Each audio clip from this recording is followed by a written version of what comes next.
Bapak Ibu sekalian, terima kasih Prof. Marsudi, Bu Imas. Saya jadi baper juga nih. Nanti akan saya sharing bagaimana biar tidak seperti Bu Imas. Cukup Bu Imas saja ya. Baik, ini kenalan saya, nanti bisa di googling nama saya. Saya juga sebagai Customer Success Manager. Kebetulan saya juga alumni Australia dan juga di Jepang. Nah, ini sebenarnya suka jalan-jalan, nggak suka belajar, Bu. Baik, saya juga sebagai kepala internasional di fakultas kampus ya. Ya, saya skip aja. Nanti bisa di googling nama saya, ini pasti ketemu nanti. Ada mantan saya, ada siapa saja nanti yang pernah kolasi. Baik, saya mengambil tema ini, strategi pengelolaan PTK menuju smart campus dan wood class ya. Sekarang lagi ininya wood lah kira-kira ya. Nah, cuman ini ada satu peta jalan menuju smart campus dan wood class, saya combine tadi ya. Jadi kalau kita menuju world class itu ada dari teaching, ada national excellence, kemudian research sampai nanti kita bisa mencapai excellence sama entrepreneur yang sekarang digaungkan di banyak kampus di banyak negara. Ya.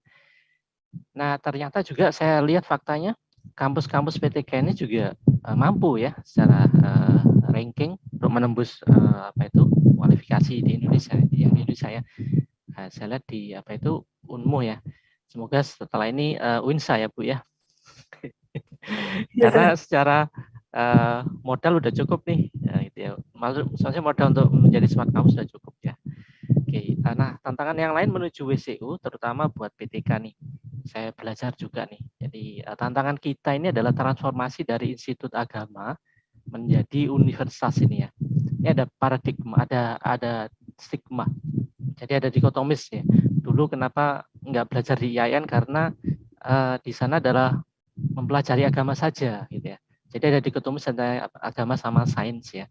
Sehingga orang sekarang dulu itu ya cenderung tidak memasukkan anak-anaknya ke perguruan tinggi agama kan gitu ya. Nah, dulu cuma ada 5 fakultas ya. Saya singkat Ustadz ya. Usuluddin, Syariah, Tarbiyah, Adab sama gitu Bu. Lupa saya. Pokoknya cuma ada 5 ya. Nah, sekarang sudah berkembang dengan UIN. Ya.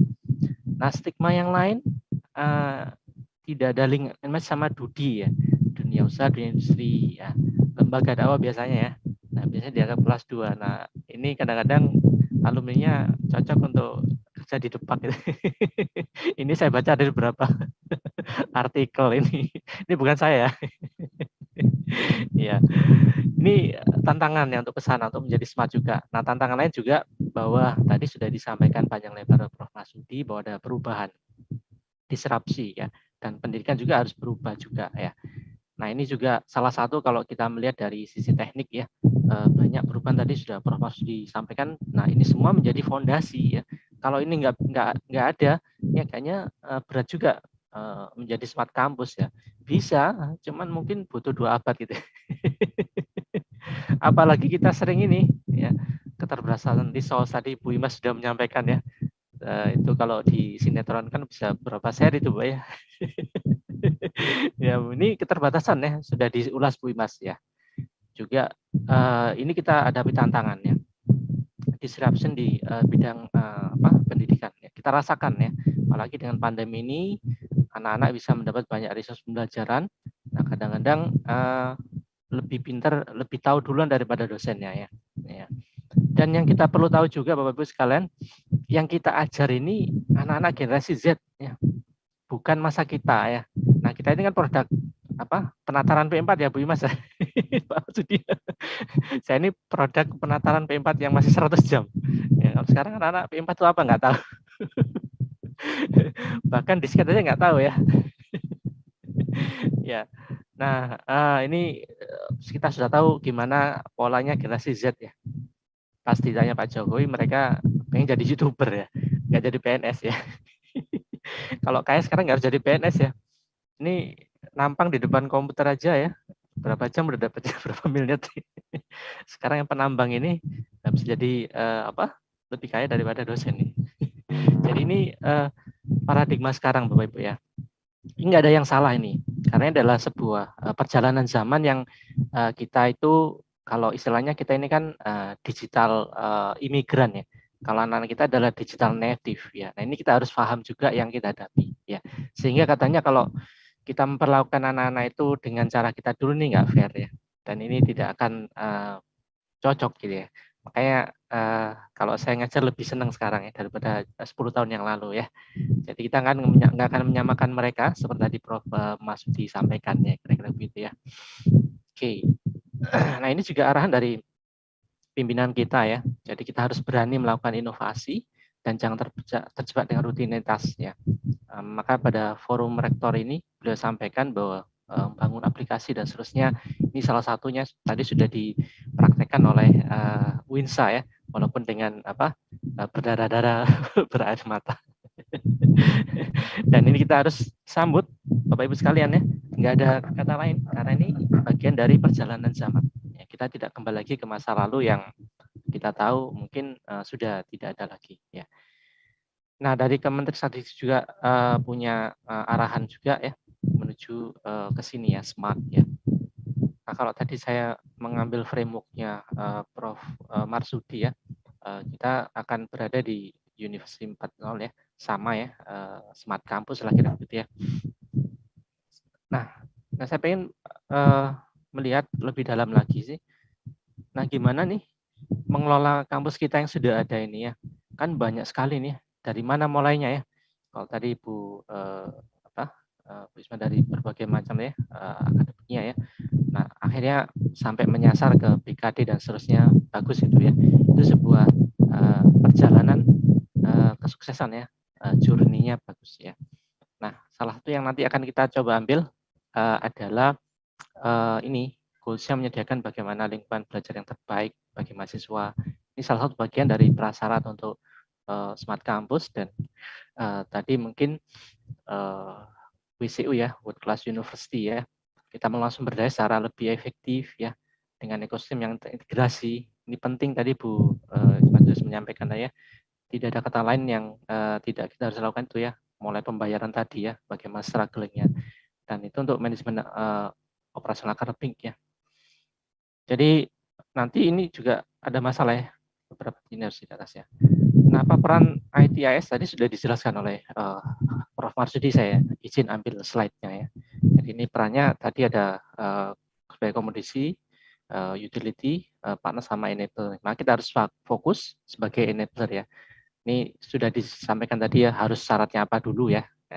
Nah, kalau sebagai enabler, sebagai contoh seperti ini ya, kita punya isu nih, jadi apa masalahnya dengan TIK ini harusnya menjadi sebuah solusi ya. Kita punya kesenjangan pendidikan, pedesaan, perkotaan ya. Nanti kalau kita sudah the world is flat ya, sudah datar begitu ya, maka kita harusnya bisa menjangkau sampai ujung Indonesia ya.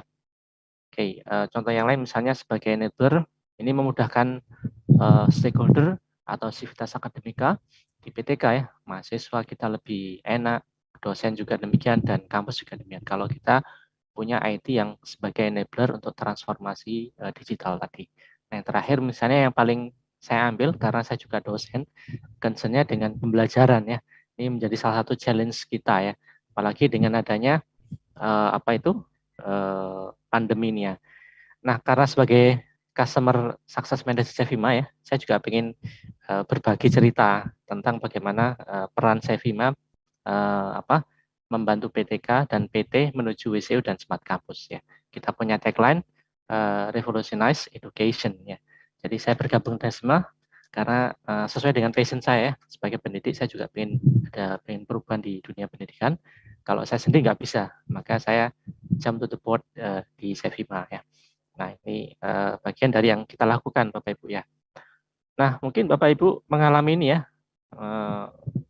sering kerja lembur tadi ya, IT dananya terbatas, kemudian kita nggak punya tenaga ahli, mungkin pernah implementasi siakat tapi gagal ya, udah investasi tapi nggak jalan karena kebetulan perubahan dikti peraturannya baru ya, jadi sebenarnya nggak cocok ya, mau manggil programnya lagi bayar lagi.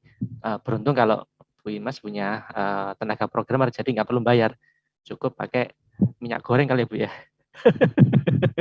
Kan lagi mahal ya. Ya, dukungan SDM kunci tadi ya Bu Imas tadi menyampaikan ya. Dan seterusnya lagi ya. Nah, juga mungkin kita concern dengan security dan seterusnya ya. Tadi saya mengambil teorinya dari Prof. Masudin ya. Kalau IT itu harusnya ya lebih murah, kemudian bisa lebih kuat dan lebih cepat ya. Dan kita mengambil di sini nih cloud teknologi. Ya, kita ambil salah satu komponen Digital Technology Foundation yang coba diterapkan di Sevima, ya, yaitu cloud teknologi, ya, yang dipakai untuk mendeliver bukan aplikasi ya, solusi ya kepada tadi permasalahan yang dihadapi PT dan PTK dan terutama untuk membantu mereka percepatan menuju smart campus dan WCU. Jadi kalau Bu Imas butuh sekian tahun, butuh sekian galon air mata, kalau Bapak Ibu nanti menggunakan solusi, tidak perlu begitu. Ya. Nah, yang kita punya seperti ini ya, contohnya ada namanya Siaga Cloud. Ini memanfaatkan teknologi cloud. Teknologi cloud itu Bapak Ibu sekalian, yang gampangannya Bapak Ibu mungkin punya Google Drive ya, punya email. Itu salah satu teknologi sederhana cloud. Yaitu adalah penyimpanan atau komputasi di awan yang melalui jalur internet yang bisa kita manfaatkan.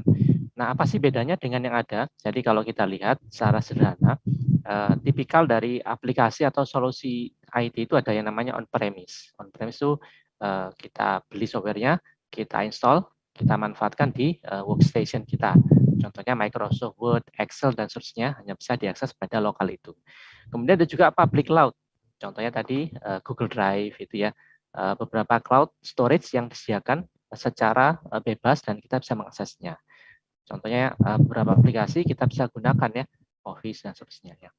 Nah, ada juga yang private cloud. Yang ini kita dedicate, kita sewa, kemudian kita bangun di sana ekosistemnya, kita bangun aplikasi-aplikasinya yang sesuai dengan kebutuhan, kemudian kita deliver kepada user kita, sehingga user menggunakan layanan, ya, servisnya, jasanya, tanpa harus investasi infrastruktur. Ya, Bapak Ibu tidak perlu melakukan seperti Bu Imas, beli server, gaji orang untuk jaga keamanan, kemudian manggil programmer. Cukup Bapak Ibu atau pengguna kami menggunakan layanan kami.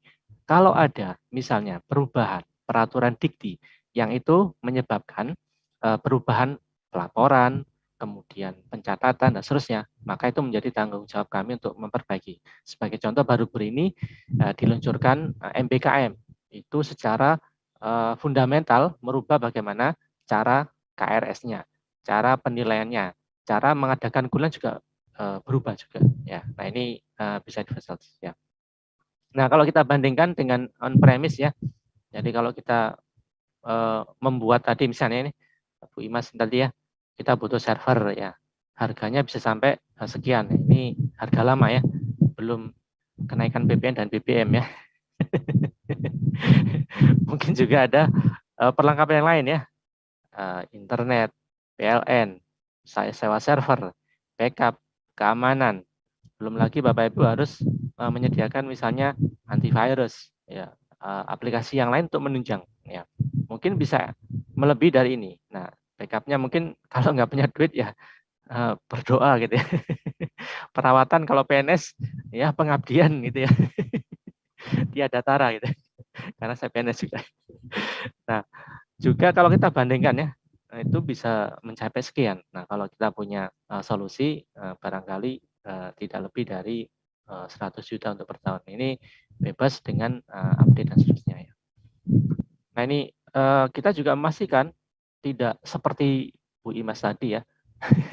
Harus meyakinkan pimpinan, ini menjadi tugas kami memastikan bahwa kalian atau pengguna kita itu mendapatkan value dan juga mendapatkan impact ya. Jadi ibaratnya kalau kita jual motor, kita tidak cuma mengantar motornya saja, tapi kita ngajari bagaimana menggunakan motor, merawat motor, kemudian menggunakan motor itu mencapai tujuannya. Sama juga kalau nanti kita deliver si akad cloud itu tidak hanya memastikan bahwa si account-nya aktif, tapi mereka bisa menggunakan dan mereka bisa memaksimalkan untuk mencapai tujuan. Seperti tadi Prof. Marsudi sampaikan bahwa si akad yang baik itu ada bisa menjadi decision support atau buat pimpinan ya. Nah, kita nanti bisa membantu ke sana ya. Nanti akan kita bisa pada bagian misalnya PMB kita akan tahu raw atau input siswa kita dari mana ya. Oke. Yang kedua, saya ambil contoh inovasi yang kami lakukan ya, terutama di pandemi COVID ini kita dipaksa untuk tetap kuliah walaupun di masa pandemi ya. Kita sudah semua merasakan realitanya ya, dosen ini ya, nggak gampang ya, apalagi kuliahnya jamnya pas bentrok sama anak sekolah di rumah, internetnya berbagi dan seterusnya. Dan juga misalnya nih ya, realita. Mungkin Bapak Ibu merasakan ya, ada yang sambil nunggu cucian keluar dari mesin cuci sambil presentasi. Ini saya mungkin ya. Realita juga kita punya namanya Edlink ya. Ini platform pembelajaran ya. Jadi tantangan kita terutama mahasiswa ini, waduh, kita nggak bisa maksa ya Bapak Ibu ya. Ada yang karena saya ngajar di Trunojoyo itu komplain ya, bukan komplain ya, menyampaikan masukan ya. Pak kalau bisa kuliahnya jangan pagi deh Pak. Kenapa? Karena kalau di pagi jaringan di tempat saya itu cuman satu bar Pak. Ini buat ngirim WhatsApp aja harus menunggu Pak. Oke, akhirnya saya buat jadi malam hari dan mereka happy akhirnya ya. Yang semula malam hari dipakai cangkruk ya, ngerasani dosen, sekarang kita ajak kuliah malam ya. Nah, kita punya absensi. Nah, ini sering juga ya. Bapak Ibu ya. Mungkin ya dosen bingung ya. Masanya menghilang ya. Ini ada kasus juga ya. Nah, kita punya di solusi kami ada namanya Adlink ini absennya itu dengan menggunakan QR code ya. Dan QR code-nya itu berubah-ubah siap 1 menit sekali ya. Jadi kalau mahasiswa mau titip absen nggak bisa ya. Jadi kita deteksi di sana Bapak Ibu ya. Kemudian juga siswa nyontek gimana? Nah, kita di dalam platform kita ini punya protoktoring ya. Jadi dia bisa pengawas apa itu mahasiswa ya. Jadi dosen bisa memantau aktivitas ini dari misalnya device apa yang digunakan, kemudian dari kamera nanti bisa mencari posisinya, wajahnya dan seterusnya, atau ada penampakan yang lain sebagai jokinya nanti bisa deteksi ya. Nah, ini juga apa saja yang diklik ya, apa yang saja dipindahkan, dia bisa switch dari satu aplikasi satu ke yang lain ya, misalnya untuk browsing, untuk mencari jawaban dan seterusnya ya. Mungkin ini dosen ya. Kita ini ya, apalagi kalau daring ya, ada sering lupa ya. Tadi Prof. Masudi bilang ya, harusnya kalau kita punya digital device ya, agenda kita sudah masuk kalender gitu ya. Nah, di Adlink kita ada reminder juga ya. Nanti akan ada otomatis push notification ya. Dan juga ini kadang-kadang dosen jarang masuk, tugas langsung empuk ya. Nah, kita ada chat dan seterusnya untuk konsultasi ya, untuk mahasiswa dan kita ya. Nah, yang tadi disampaikan juga ya, BKD ya, kita bisa membantu dengan bukti-bukti pengajaran yang kita simpan di sini. Ya. Oke, ini mengkoreksi juga demikian ya. Untuk memungkinkan tadi tidak hanya sinkronus ya, asinkronus ya. Jadi kuliah tidak harus menatap layar, tapi kapan saja bisa dilakukan ya, kira-kira gitu ya. Oke, nah yang lain kita juga punya ini ya, solusi mau kuliah ini dipakai untuk sebelum masuk di sini ya. Bapak Ibu orang tua bisa mengakses ini sebelum mengirimkan ya. Jadi tadi sama Prof. Masudi bilang ya, kalau saya mau ngirim anak saya kuliah, saya harus tahu ya biayanya berapa, kosnya di mana dan seterusnya. Sama juga ketika saya mau kirim anak saya kuliah kemarin, saya harus cari tahu ini kampusnya apa, akreditasinya apa, siapa dosennya, kemudian apa saja konsentrasi dan seterusnya. Saya bisa baca. Beda dengan bapak saya dulu waktu nyuruh saya kuliah, kamu kuliah di mana? Informatika. Ya udah silakan aja. Kalau saya enggak, anak saya bilang mau kuliah di mana? Di jurusan ini ya. Oke, saya cek dulu kasusnya saya punya data ini ya. Ada juga pembayaran dan seterusnya tadi sudah disampaikan mungkin Bu Imas ya. Kita juga punya Career Link yang menghubungkan dengan industri. Ini mungkin solusi buat kampus yang kesulitan untuk tracer study ya. Kan tantangan ya untuk alumni itu ngisi tracer study itu luar biasa ya. Kayak gini mungkin sekilas dari saya Vima ya, dan dari saya sebagai pengajar juga yang saya rasakan dan apa yang kita sudah lakukan di Sevima. Tadi sudah mungkin sempat disinggung oleh Bu Imas yang sudah kita lakukan ya. Selanjutnya mungkin nanti kita bisa berdiskusi dan saya juga terima kasih ya dari Prof. Marsudi sama Bu Imas tadi ya. Banyak ilmu yang saya dapat ternyata ya. Saya ini berarti juniornya ya. Kalau Prof. Marsudi tahun segitu sudah lulus, saya baru masuk SMP. Waduh. Oke. Baik, terima kasih dari saya. Assalamualaikum warahmatullahi wabarakatuh.